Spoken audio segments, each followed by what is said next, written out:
7 बजे से और 9:30 तक ममता बनर्जी ने बत्ती नहीं जलाई, अंधेरे में बैठी रही। पूछा क्यों दीदी अंधेरे में क्यों? बोले नहीं हम मोदी के खिलाफ हैं इसलिए। एनआरसी लागू करो, कॉमन सिविल कोड लाओ, काशी बनाओ, मथुरा बनाओ। जो भाजपा पहले करती तो ये उसके खिलाफ खड़े हो जाते हैं। वो सब ये कहेंगे हमें जाना मथुरा पूजा करने, वहां मंदिर बनाओ, ईदगाह मस्जिद हटाओ। क्या बोले गुरु? अब की आया मुद्दा, दे दबादब, किसान का अपमान, चरण सिंह जी का अपमान, अजीत सिंह का अपमान, जयंत चौधरी का अपमान नहीं सहेगा हिंदुस्तान। मुझे लगा कि हिमालय के नमस्कार दोस्तों, स्वागत है आपका अमिताभ अग्निहोत्री जी की एक नई जोरदार धमाकेदार डिबेट वीडियो में।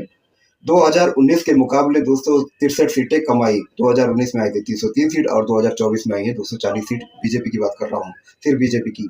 तो दोस्तों ये वही 63 सीटें हैं जो कभी यहाँ लुढ़कती, कभी वहां लुढ़कती, कभी इनको कोई मुद्दा अच्छा लगता है, कभी इनको कोई और मुद्दा अच्छा लगता है। ये वैसे ही लोग हैं। लेकिन ये 240 सीट उन जनता ने चुन के दिए दोस्तों जो हमेशा मोदी जी के साथ रहते हैं और ये वही बात मुद्दों पर मोदी जी का समर्थन करते हैं जो इन्हें भी अच्छा लगता है। मोदी जी खुद ऐसी काम करना भी चाहते हैं अपने भारत देश के लिए, जैसे 370 को हटाना, राम मंदिर बनाना, अब यूसीसी बाकी है, वन नेशन वन इलेक्शन बाकी है और एनआरसी बाकी है और भी अच्छे अच्छे मुद्दे बाकी है। ये वही जनता है दोस्तों जो मोदी जी से चाहती है कि आप इन पर काम कीजिए और ये वही जनता है दोस्तों जो मोदी जी के साथ हमेशा खड़े रहने वाली है, 240 सीट वाली जनता। तो दोस्तों लेकिन आप ये भी बात है, ये जो नीतीश कुमार है और ये चंद्रबाबू नायडू है, तो दोस्तों ये ऐसे लोग हैं जो इंडिया अलायंस पे घटक दल है या जो पूरा इंडिया अलायंस है उनके विचारधारा में समझो इनका मिलावट है। ये इसी तरह की ये मोदी जी के विचारधारा वाली पार्टियां नहीं है। तो दोस्तों इस डिबेट वीडियो का मुख्य केंद्र बिंदु यही है, क्या ये प्रधानमंत्री मोदी जी इन लोगों के साथ में लेकर ये 240 वाली जो जनता है, क्या इनकी जो लालसा है यानी कि इनकी जो काम है ये प्रधानमंत्री मोदी जी अपने कार्यकाल में पूर्ण कर पाएंगे? तो दोस्तों इसी पर ये डिबेट तो दोस्तों इस डिबेट में आप देखोगे कपिल श्रीवास्तव जो समाजवादी पार्टी के प्रवक्ता है वो ये कहते हैं कि हमें तो लालसा ही नहीं थी। लेकिन दोस्तों इनके अंदर कितनी लालसा भरी हुई है आप भी जानते हैं, सभी जानते हैं। लेकिन ये कह रहे हैं हमें जनता ने जो मैंडेट दिया हम वो करेंगे, लेकिन अभी ये जोड़ तोड़ की राजनीति में लगे हुए हैं। नीतीश जी आ जाए, नायडू जी आ जाए तो हमारी सत्ता बनेगी। तो दोस्तों इसी पर डिबेट है और इस डिबेट में अमिताभ अग्निहोत्री जी ने इनकी जो फिरकी थी, जो मजे लिए दोस्तों वो देखते बनते हैं। आप पूरा डिबेट देखिए, आपको आनंद अवश्य आएगा, ये मेरी गारंटी। तो चलिए शुरू करते हैं डिबेट वीडियो।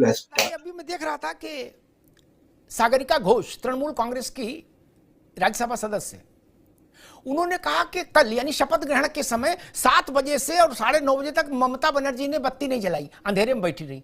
पूछा क्यों दीदी अंधेरे में क्यों? बोले नहीं हम मोदी के खिलाफ हैं इसलिए। बताइए ये हालत हो गई। अरे मोदी के खिलाफ तो बत्ती क्यों बंद कर दी भाई? दीदी बत्ती तो जलने दो। लोकतंत्र में बत्ती तो जनता जलाती बुझाती है मित्र। आप अपने घर की में डबल लाइट लगवा लो तो उससे सीटें नहीं बढ़ जाएंगी और बिल्कुल अंधेरा कर लो तो भी कोई फर्क नहीं पड़ता। खैर कपिल जी, अरविंद जी पुराने व्यक्ति हैं, अनुभवी हैं, वो कह रहे हैं कि ऐसे भी समाचार आ रहे हैं कि जैसे होता है ना कि भाई गाड़ी में टंकी फुल करा ली और एक कट्टी में 20 लीटर डीजल भरवा के रख लिया कि मान लो कहीं कुछ ऊंचा नहीं तो काम आ जाए। वो कह रहे बाकी की भी व्यवस्था हो गई है कि अगर इस गाड़ी से कोई उतराए तो तुरंत वैकल्पिक व्यवस्था लागू हो जाए।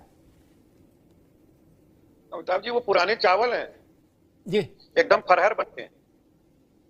और मैं इसीलिए आपको कह रहा हूं कि जो वो कह रहे हैं वो ठीक कह रहे हैं, क्योंकि भारतीय जनता पार्टी 240 सीट तो पाई है और उसे पूरा करने में अपने लोगों को विलय कर लेने में कोई समय नहीं लगेगा।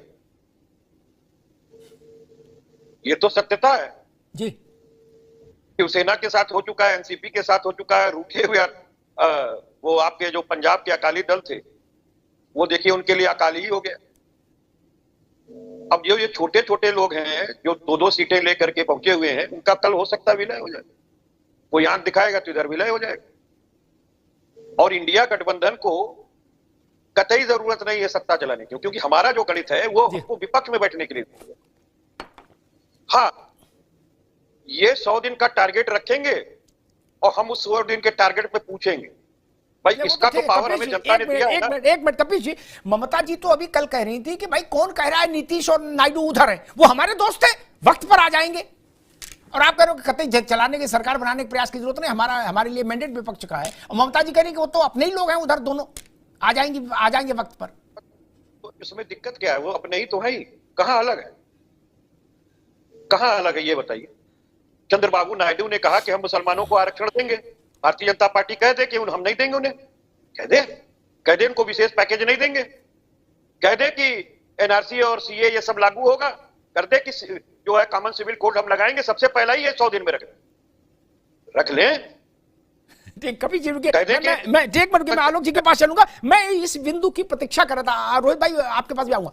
ये मैं इस बिंदु की प्रतीक्षा कर रहा था और कपिश जी ने वो बात कही थी, 10 दिन बाद से भाजपा को कांग्रेस नेतृत्व वाला गठबंधन, आलोक जी, रोज एक चुनौती देगा। एनआरसी लागू करो, कॉमन सिविल कोड लाओ, काशी बनाओ, मथुरा बनाओ।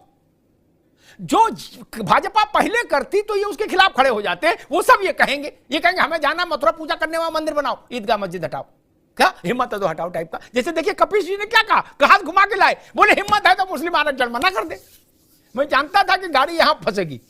आलोक जी। साहब भाई स्वागत है, इस्तकबाल है जी।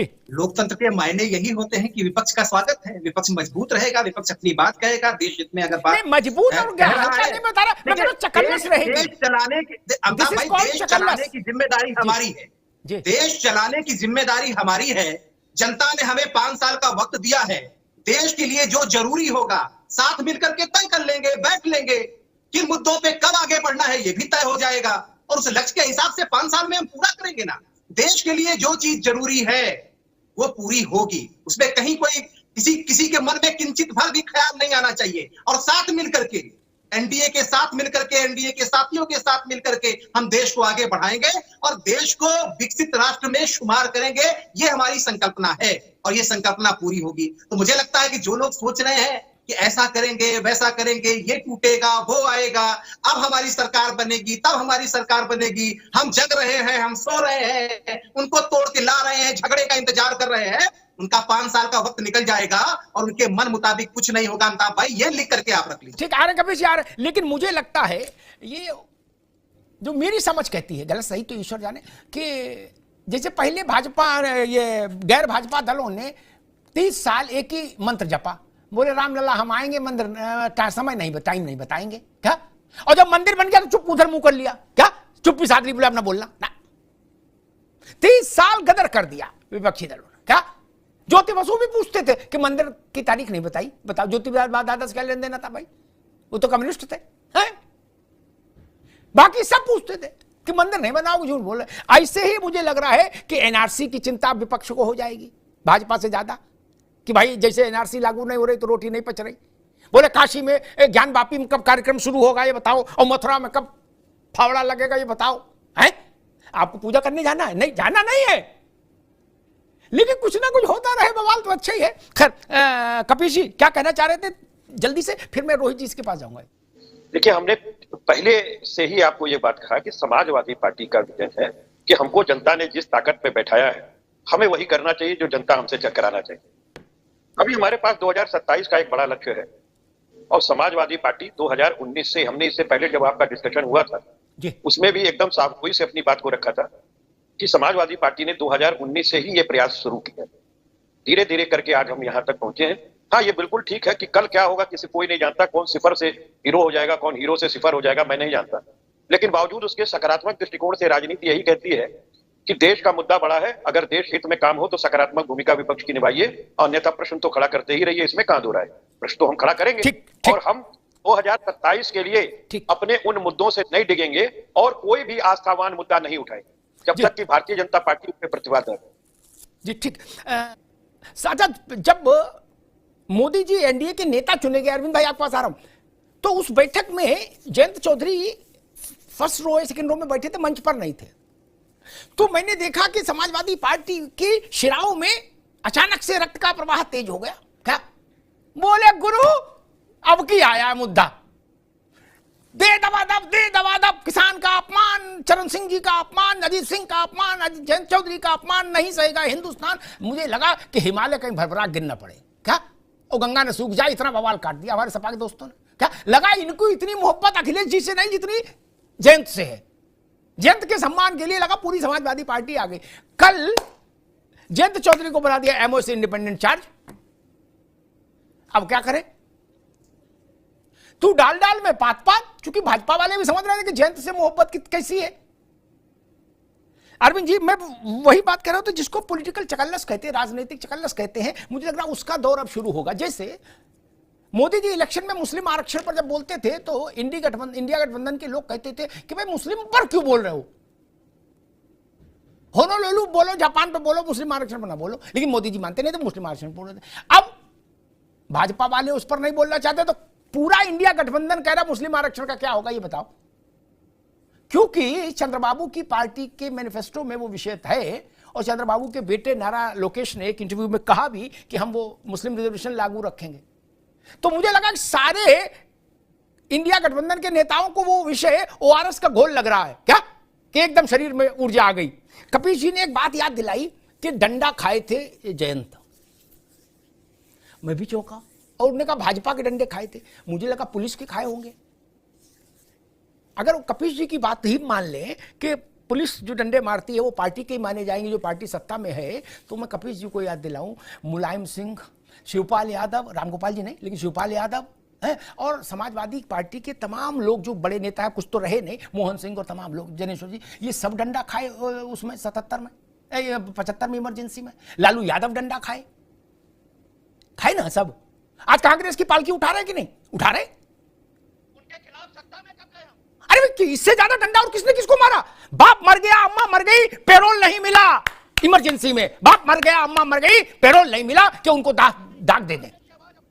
क्या सच नहीं है? आप अपनी आवाज के साथ मेरी आवाज खोल के देखिए। अमिताभ जी, मैं कह सत्यदेव त्रिपाठी, कमांडर अर्जुन सिंह भदौरिया, मैं इटावे के नाम गिनाई दे रहा हूं। ये लोग क्या लाठी नहीं खाए थे इंदिरा गांधी की? लेकिन आज इंदिरा गांधी के ही परिवार की जयकार कर रहे हैं ना। तो दोस्तों डिबेट हो गई, पूरी वीडियो हो गई खत्म। उम्मीद करता हूं दोस्तों अमिताभ अग्निहोत्री जी की ये डिबेट वीडियो आपको पसंद आई होगी। तो दोस्तों ये सवाल तो बनता ही है, 5 साल प्रधानमंत्री मोदी जी का जो विजन है, ये नायडू और नीतीश जैसे लोग जो इनकी सत्ता में शामिल है, क्या ये रोड़े अटकाएंगे, क्या ये इनको पूरा करने देंगे? तो दोस्तों ये आने वाले 5 साल में देखा जाएगा। तो उम्मीद करता हूँ दोस्तों अमिताभ अग्निहोत्री जी की ये डिबेट वीडियो आपको पसंद आई होगी। ऐसी ही डिबेट वीडियो देखने के लिए इस चैनल को सब्सक्राइब करके आप जरूर जाओगे। मिलता हूँ आपसे अगले वीडियो में, तब तक के लिए जय हिंद, वंदे मातरम।